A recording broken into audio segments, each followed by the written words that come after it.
Good morning. Welcome to the Community Church of Chapel Hill Unitarian Universalist. I am Ginger Guidry, a member of the Worship Associates Ministry.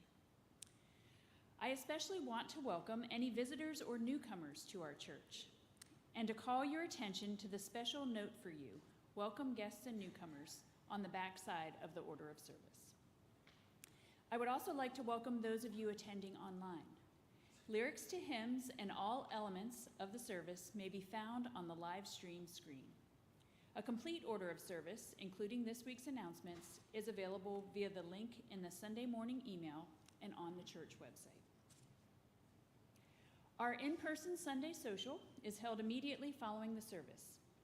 As a reminder, if you haven't already done so, please turn off or silence all cell phones during our service to maintain a worshipful experience. Whoever you are, whomever you love, however you arrived at this beloved place, you are welcome here. And now we will have a Within These Walls with Kathleen Farinola about the fall auction.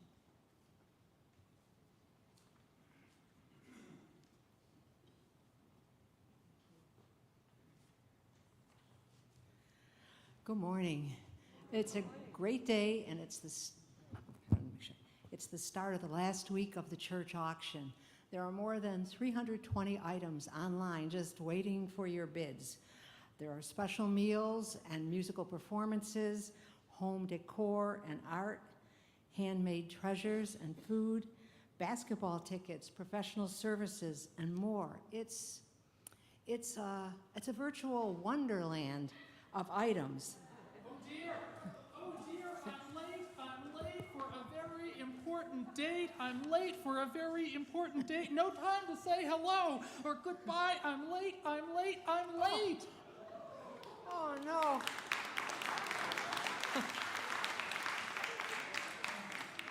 Don't encourage him. Oh no, White Rabbit. I thought we settled this last year, but wait a minute. You're not the White Rabbit who was last year warning us about being too late for the auction. I am no Mary Beth Powell, that's for sure, but I am late. I'm afraid it's too late to bid for the church auction. No. I agree. It would be very sad, very tragic almost, if you were too late, because there are so many good items on there. But you still have 6 more days. The bidding does not end until this Saturday, October 9th. I can't look at you. October 19th at noon. But it means you have to hurry to bid on your items. You don't want to be like Thom Belote. He's always missing that key lime pie last bid. I'm bidding on the key lime pie this year. No, I'm White Rabbit. Hold on a second here. So what you're saying is that I should hop on the website as soon as possible to bid on all the outstanding items. You're going to hop to it? I'm going to hop to it. That I'd like to see. Now I can't unsee it. And anyway, in any case, White Rabbit, you can be part of building the church community by bidding on items and meeting up with the people who've donated them or sharing some of the activities and events. And while you're doing it, you're helping the church budget. So it's a win-win thing. And if you need more information, you can go on the auction website, which is on the church website, or stop at our auction table after this service, and we will gladly answer questions. Take it from me.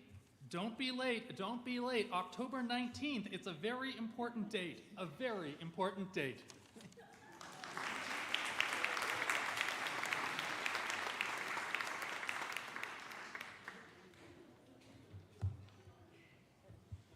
Thank you, Kathleen, and special guest. Please rise in body and spirit for our opening hymn, number 1 in the gray hymnal, May Nothing Evil Cross This Door.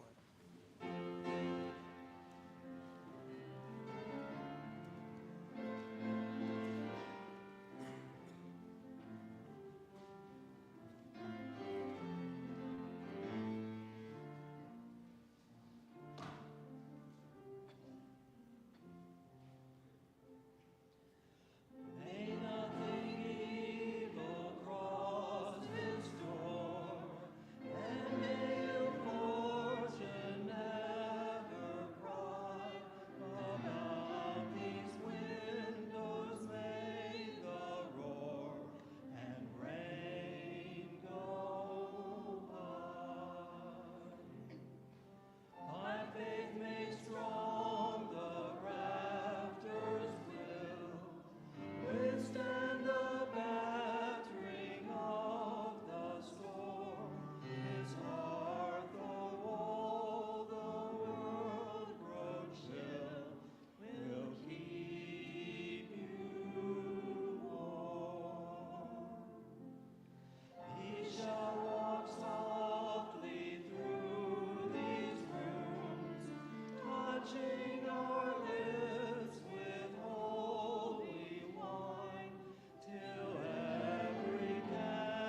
Our call to worship this morning comes from the words of Albert Camus. Great ideas, it has been said, come into the world as gently as doves. Perhaps then, if we listen attentively, we shall hear, amid the uproar of empires and nation, a faint flutter of wings, the gentle stirring of life and hope. Some will say that this hope lies in a nation, others in a human being. I believe rather that it is awakened, revived, nourished by millions of solitary individuals whose deeds and works every day negate frontiers and the crudest implications of history. As a result, there shines forth fleetingly the ever-threatened truth that each and every person, on the foundation of their own sufferings and joys, builds for them all.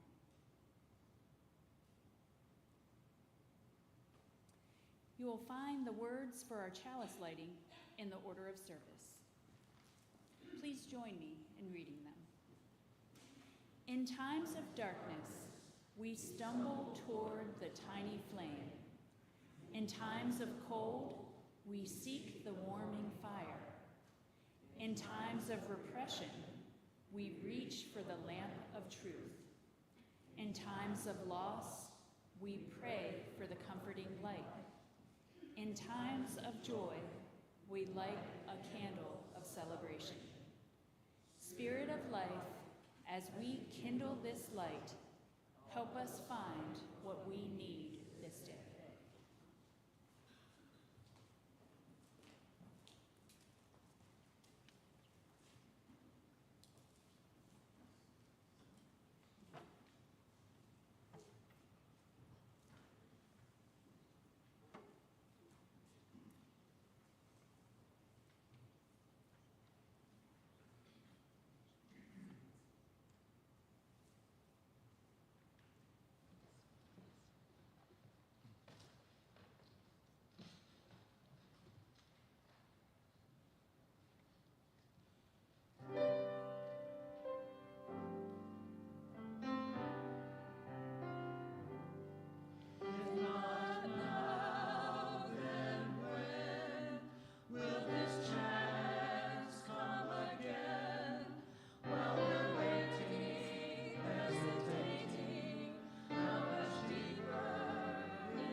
This challenge come again, while we're hiding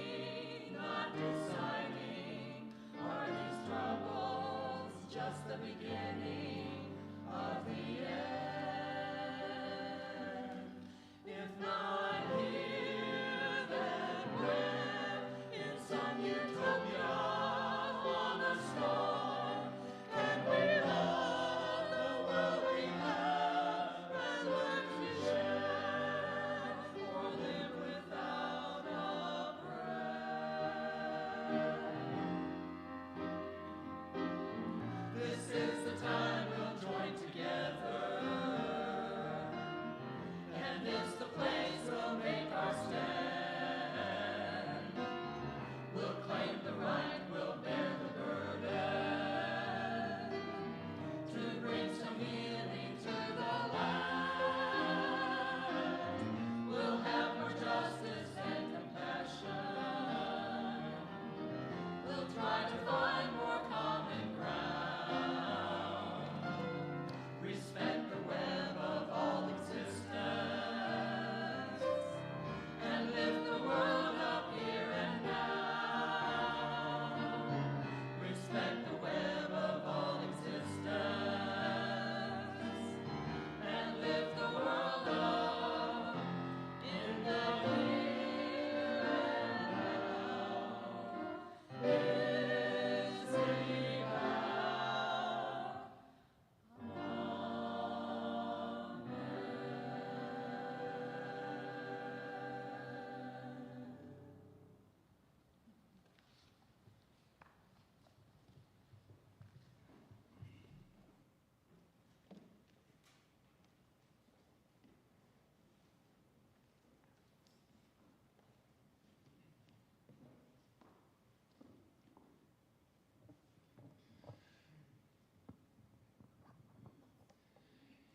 Each week, we hold in our service a time for sharing the joys and the sorrows that we bring with us into this community.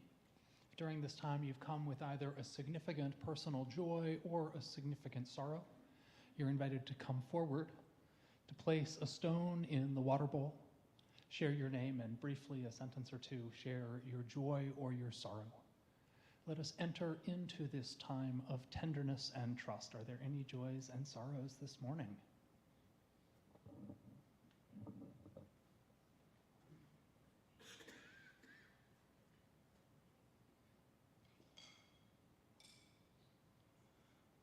My name is Bill Rote, and my wife is Mary Beth Powell. She was unable to be the white hare this year because Monday night she fell and broke 7 ribs, so she's at home in bed right now.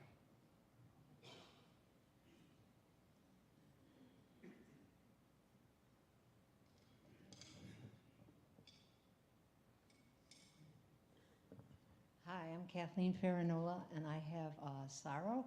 It's actually the same sorrow Bill just said, to hear about Mary Beth falling, and I talked with her. She could barely talk because she was in so much pain with these broken ribs. And the other thing she had to tell me, which made me sad, was that she could not be the white rabbit again this year. And my joy is that immediately after that, Thom contacted me and said, I'll go. So thank you, Thom.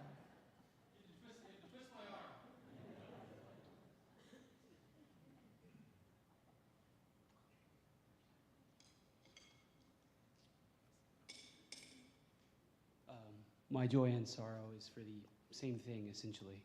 My uncle, Todd, died in 2020. Suddenly, medical emergency, still unexplained to this day. Left 2 kids. It was really tragic. He was very formative as a male influence in my early life, as my father wasn't around much. But the joy is that my entire family got together this week and shared memories and joy, you know, because we still got to have him. So, thank you.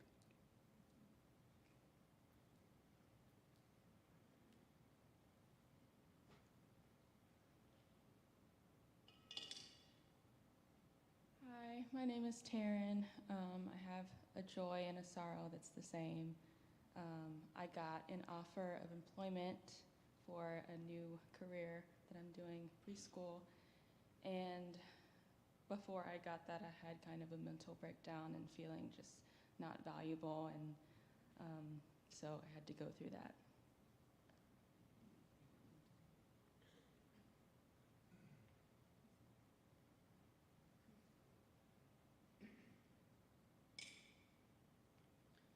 Good morning. I'm Jonathan Bittner.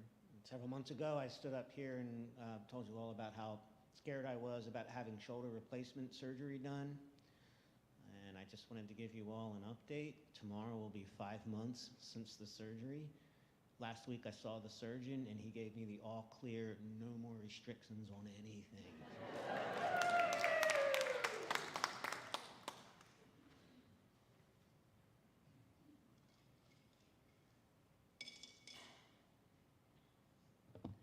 Hi, my name is Melva Fager Oken, and I have a joy and a sorrow. My sorrow is I have two very best friends, Susan Newlist and Beverly Biggs, who are both in the ICU. Luckily, Susan's about to get out, but my other friend, I'm not sure that's going to happen, and so it's been very stressful being involved. My great joy is that we had just a wonderful Emma's Revolution concert here, and so many people in the church helped out. In so many ways. We couldn't have done this without all the volunteers, and now we have $2,000 to give out, again, to Down Home NC and to Disability Rights for all the work they're doing on the elections. So get out and vote.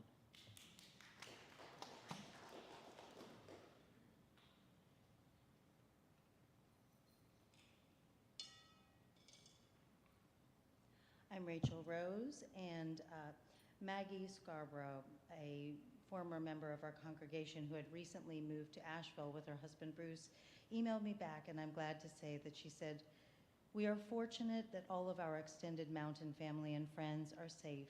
We have the strength, support of loved ones, and wherewithal to recover from this. So very many are not so fortunate. Recovery for the whole area will take many years." I have another sorrow, and that is a frequent visitor, and I hope to become a member of this congregation. Barbara Janeway has been in a very serious car accident on September 30th. She asked us to pray for her, if that's something that you do. And lastly, my joy is that today is a new member recognition service, which is one of the highlights of the church year for me, where we get to reaffirm that we are an inclusive community to these folks who need community, and that includes all of us.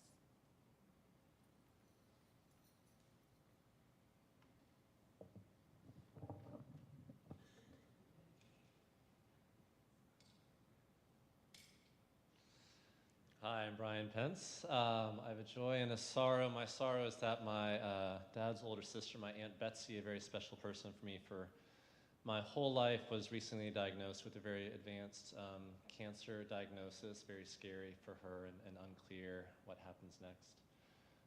Caroline's and my joy is that our son Sam is home for a few days from Mary Washington for his fall break, so we're glad that he's here with us this morning.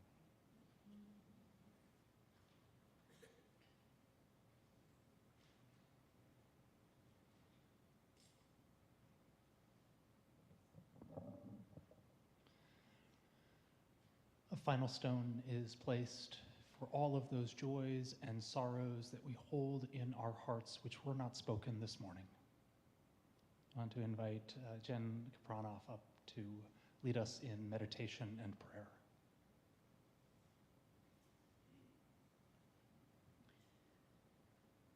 Let us hold in our hearts those in our community and our loved ones that are dealing with injury, illness, those who are dealing with loss.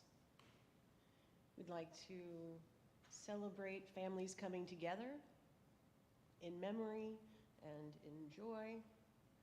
We'd like to express our gratitude for the community coming together to extend generosity to others. Spirit of life, we ask you to hold us in these times of great difficulty, sorrow, anxiety, fear, remembering that in these overwhelming things, small gestures matter so much. Acts of kindness and generosity, sending a letter, a text, a phone call, checking in, can mean so much to each other. May we remember that our acts of generosity are a gift, and receiving generosity is also a gift, even when that's difficult for us. As we breathe in, we take in love, and then we share that love with each other. It flows right through us, as does our sacred breath. Can we hold for a moment everything that has been shared today?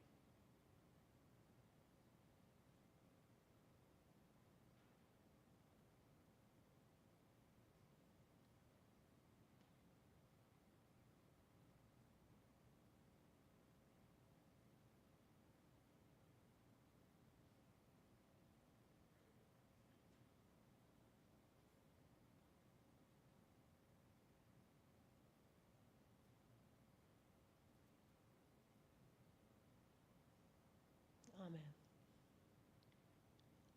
Our meditation hymn is number 1009, Meditation on Breathing.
At this time, we are going to honor those who within the past several months have made the decision to become members of our church community. Each of the persons whose names we're about to call meet the requirements for membership in our church.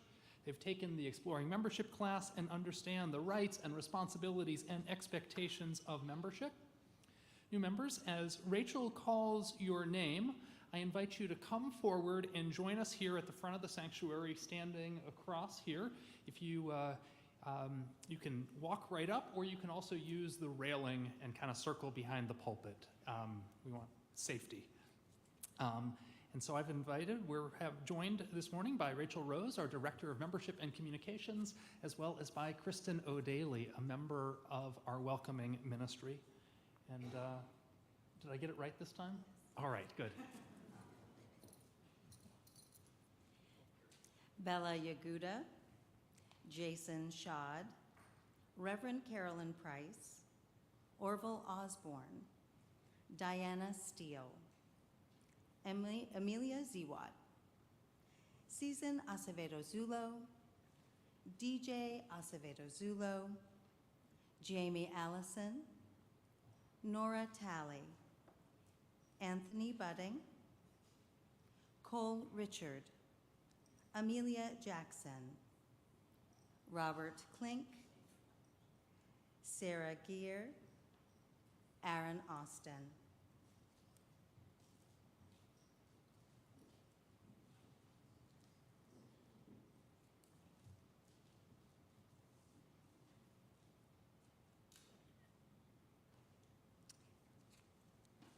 On behalf of the Welcoming Ministry, it is a joy to welcome you into this community of memory and hope.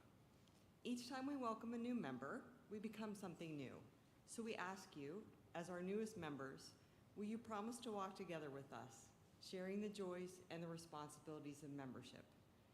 If so, please say we will. members of the Community Church of Chapel Hill Unitarian Universalist, will you welcome these people into our congregation? Will you reach out to them in friendship, including them in our activities and fellowship? Will you be open to their unique gifts and perspectives? Will you extend a warm welcome to each of them, remembering that each of us was once a new member? If so, please say we will.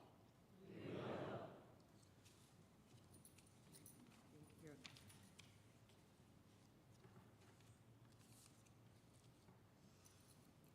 Becoming a member of this church is an important first step, but it is only a first step.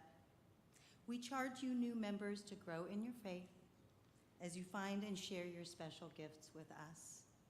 Ours is a shared ministry, and each of us has a crucial role to play. We need you, we need your energy, we need your ideas, and as you give generously of yourselves, we all become richer.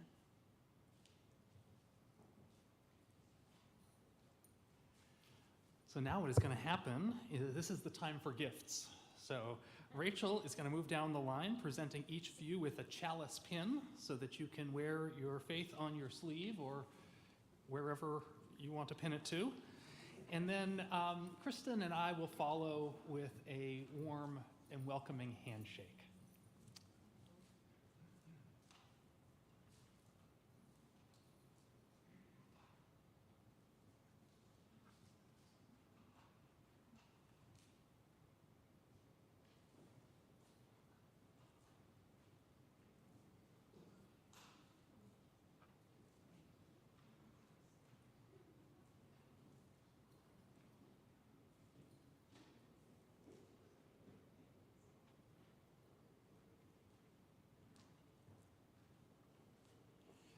Let us take a moment to recognize and appreciate our newest members.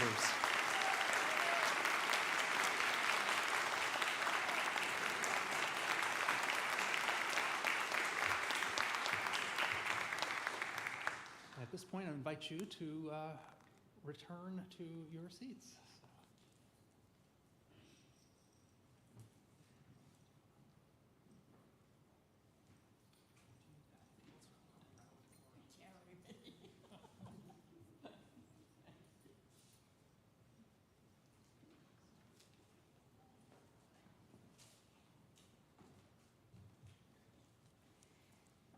Freely have we received gifts that minister to our needs of body and spirit.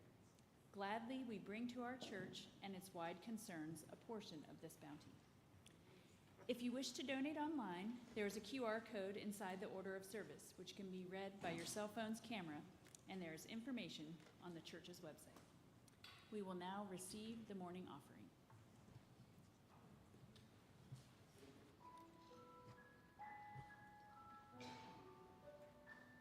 You've got to be taught to hate and fear. You've got to be taught from year to year. It's got to be drummed in your dear little ear. You've got to be carefully taught. You've got to be taught to be afraid of people whose eyes are oddly made, and people whose skin is a different shade. You've got to be carefully taught. You've got to be taught before it's too late, before you are 6 or 7 or 8. To hate all the people your relatives hate. Careful the things you say, children will listen. Careful the things you do, children will see and learn. Children may not obey, but children will listen. Children will look to you for which way to turn. Be careful before you say, to learn what to be. Careful before you say, listen to me. Children will listen. How do you say to your child in the night, nothing's all black, but there's nothing's all white? How do you say it will all be all right when you know that it mightn't be true? What do you do? Careful the wish you make, wishes are children. Careful the path they take, wishes come true, not free. Careful the spell you cast, not just on children. Sometimes the spell may last past what you can see and turn against you. Careful the tale you tell, that is the spell. Children will listen.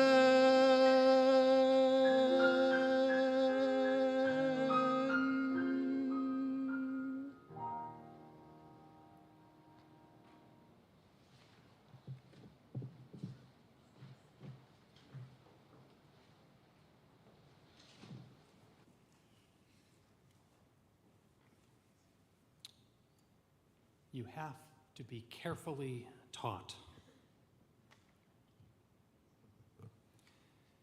In the year 64 AD, a great fire broke out in the city of Rome. By the time the fire could be contained, much of the city had been reduced to ashes. Many ancient historians claimed that Emperor Nero had conspired to start the fire, or that he had at least delayed efforts to control it. Thus comes the phrase, Nero fiddled while Rome burned.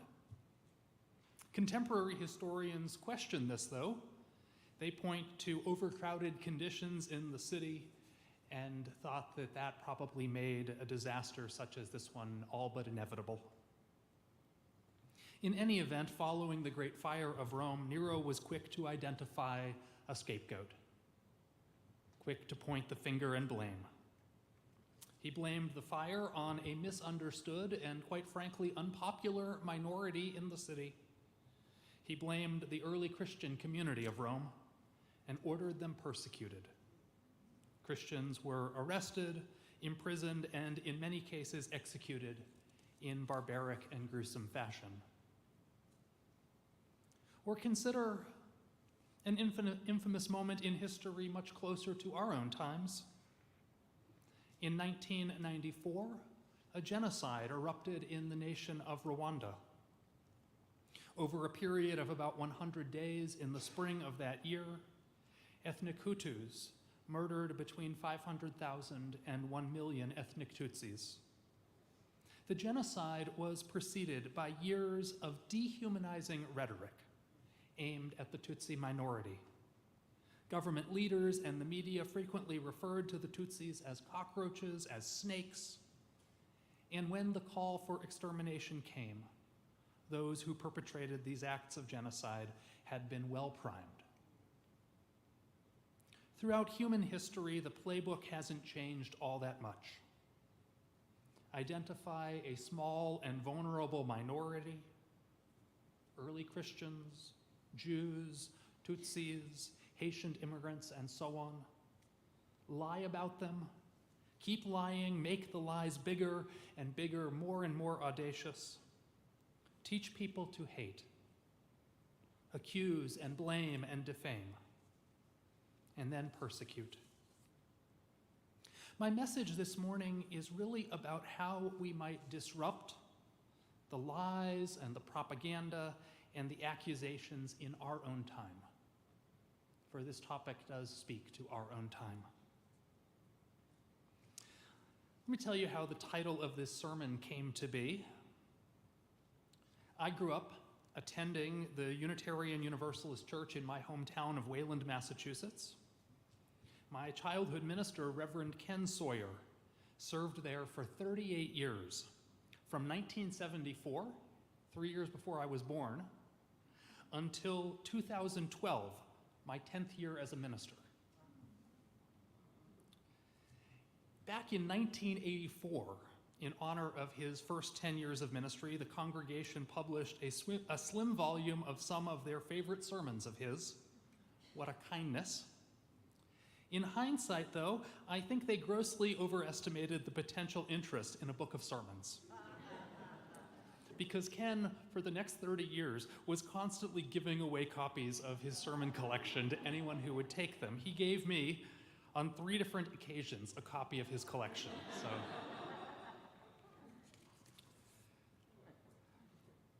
But I treasured it, and I read it and studied it and internalized it.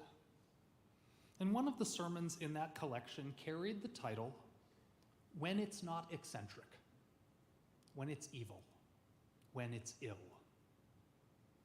His sermon, delivered in 1983, dealt with the question of how we ought to regard ideas and speech that are not merely wrong, but actually lead to violence and to harm.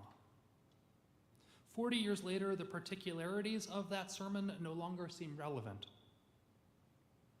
But the topic, sadly, continues to be deeply relevant to our times. Even though the book of sermons by my childhood minister did not become a bestseller, it did have an impact on me. And there was a time last month when I found myself returning to those words and saying, that is not eccentric. It's evil. It's ill. It was something I said to myself in response to hearing vile and outrageous accusations being leveled against Haitian immigrants. Those vile and outrageous accusations were met with widespread derision and laughter, but I was not laughing. It's not eccentric, I said. It's evil. It's ill. It's pointed out that genocide does not begin with death camps and mass graves. Genocide begins with words, begins with the demonization and dehumanization of a group of people. You have to be carefully taught to hate. Words have consequences. Knowing this, different countries around the world have adopted different policies to try to reduce the threat of violence against vulnerable populations. Dozens of countries around the world have adopted laws prohibiting hate speech. And in such nations, you can be fined and even imprisoned for speaking hatefully or speaking hatefully against a marginalized group. Similarly, 17 countries in Europe, as well as Canada and Israel, have explicit laws making it illegal to deny the Holocaust. Here in the United States, however, hate speech enjoys robust protections under the First Amendment. For better or for worse, we live in a country where the courts, including when the courts are liberal and when the courts are conservative, have repeatedly ruled that government may not ban or punish speech, even speech that is hateful, even speech that dehumanizes. This brings us back, I suppose, to the question of how we ought to regard hate speech, the question of how we should respond to discourse that dehumanizes, the question of how we might confront and combat disinformation and propaganda that spreads dangerous lies in our time. Thinking theoretically, there are different ways we might respond to lies and disinformation. Some say we should ignore it and it will go away. There's the thought that people act out because they're seeking attention, and if we don't give them attention, they'll stop acting out. I don't really accept that premise. I think that some words are so dangerous and so vile that they must be confronted.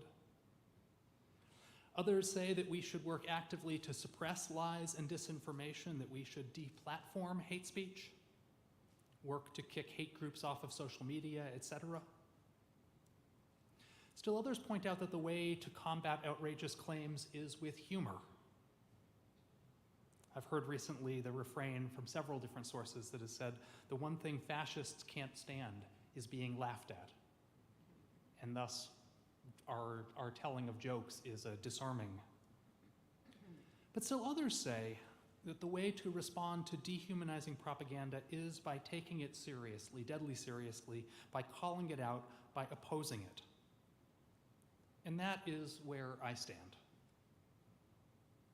When ideas are just weird, or just wrong, or just misinformed, they can probably be ignored. But this morning, we're not talking about ideas that are just weird, or just wrong, or just misinformed. We're talking about ideas that are not eccentric, but evil and ill. My childhood minister began his sermon by quoting an author named Malcolm Hay, who wrote these words. And you'll find in the words a resemblance with the songs that Don sung for us this morning. He wrote, "People are not born with hatred in their blood. The infection of hatred is usually acquired by contact. It may even be injected deliberately by parents or teachers or politicians. Adults, unless protected by the vigor of their intelligence or by a rare quality of goodness, seldom escape this contagion. The disease of hatred may spread through the land like a plague, so that a class or a religion or a nation will become the victim of a popular hatred without anyone knowing exactly how it all began."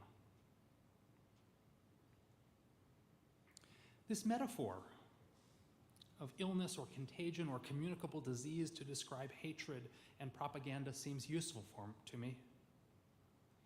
And if anything, I think that Malcolm Hay greatly underestimates the strength of our immune system, or overestimates the strength of our immune system to prevent us from being infected by the sickness of hatred and dehumanization. Lately, we find more and more evidence each and every day that we aren't all that good at resisting misinformation, at telling what are scams, what are hoaxes. Between artificial intelligence, the propaganda machines of foreign governments, and the extremists and bad actors in our own country, none of us are completely immune from being infected by the virus of hatred. The French author Voltaire famously wrote, "Those who believe absurdities will commit atrocities." And the famous and infamous Universalist P.T. Barnum famously said, "There's a sucker born every minute." And sometimes it's us. The rhetoric we hear today seems clownish and absurd, but it is intentional. And I'm speaking in particular this morning about two different kinds of dehumanizing rhetoric and harmful disinformation. First, about racist anti-immigrant rhetoric, and secondly, about deception and disinformation regarding climate disasters. And these two, as we'll see, are actually interrelated. The rhetoric that we hear today around immigration is disgusting and reprehensible, and it is deadly. The lies about Haitian immigrants in Springfield, Ohio, may have made for 1 million internet memes and endless jokes from late-night comedians, but I'm not laughing. This discourse, this rhetoric, is racist to its core. The attacks against immigrants we are witnessing right now are straight out of the Nazi playbook and deserve to be regarded in the same way we would regard someone wearing a swastika armband.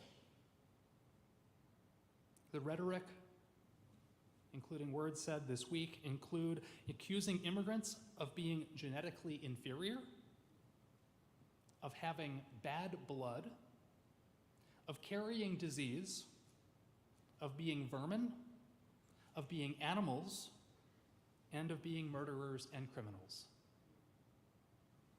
This discourse is straight out of the Nazi playbook. It is fascist through and through. It's the same rhetoric that was used in Nazi Germany, the same rhetoric that was used in Rwanda. It is not eccentric. It is evil. It is ill. We also see evil and ill rhetoric around climate disasters. Who can forget a few years ago a member of Congress claiming that California wildfires were controlled by Jewish space lasers? Remember that? It would be absurd if it wasn't also deeply anti-Semitic. And of course, following Hurricanes Helene and Milton, Marjorie Taylor Greene, still in Congress, doubled down, posting, "They control the weather." They, as we've seen, is so often code for Jewish people, code for anti-Semitic conspiracy theories. It would be eccentric if it weren't also evil and ill. The lies and the deception and the disinformation continues to plague people who are working to pursue hurricane relief. It's actually impeding the efforts on the ground in Western North Carolina and elsewhere. And the discourse is being used in other ways to try to demonize. One meme that I saw online talked about how the funding wasn't there because money was being diverted to pay immigrants. Shame. Lies, division, disinformation, propaganda. My childhood minister ended his sermon on this theme with these words. And I'll say on the surface that my childhood minister was both a fairly strict atheist and humanist, and a stone-cold rationalist. And so I'm going to read his words. I might draw a line differently, but I'll let you hear them. He ended his sermon in 1983 with these words: "There is a line I would draw.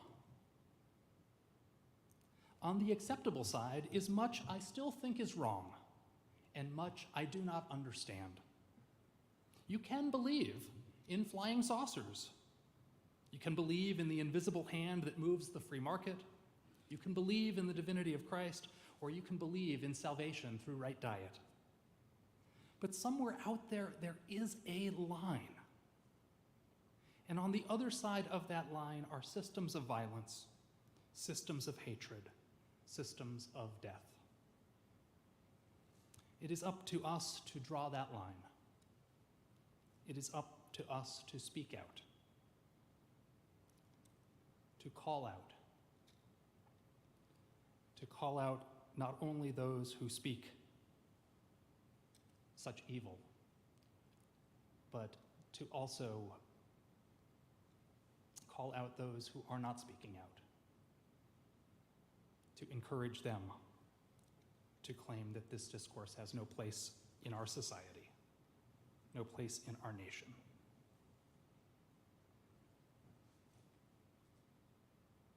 It's with that I conclude my words this morning, and I invite us to rise in body or in spirit as we join in singing our closing hymn of the morning, number 298, "Wake Now My Senses."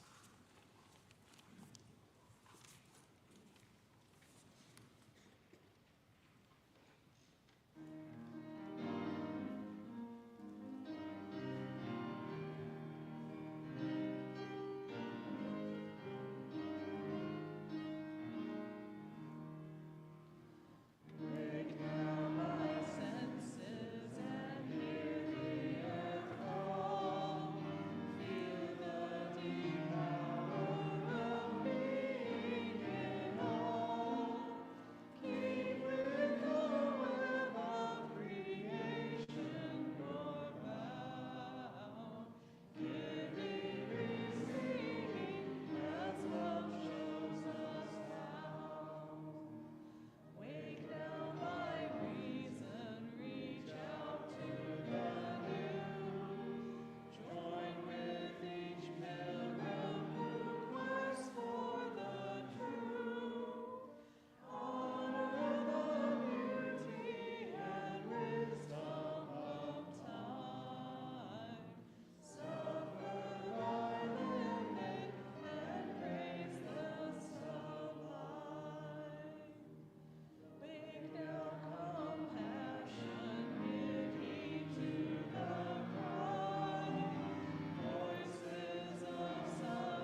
The words for extinguishing the chalice are in your order of service. Please join me in saying them if you wish to do so. We extinguish this flame, but not the light of truth, the warmth of community, or the fire of commitment. These we carry in our hearts until we are together again. Before we sing Shalom, let's take a moment to give thanks to our musicians and all who made this morning's service special.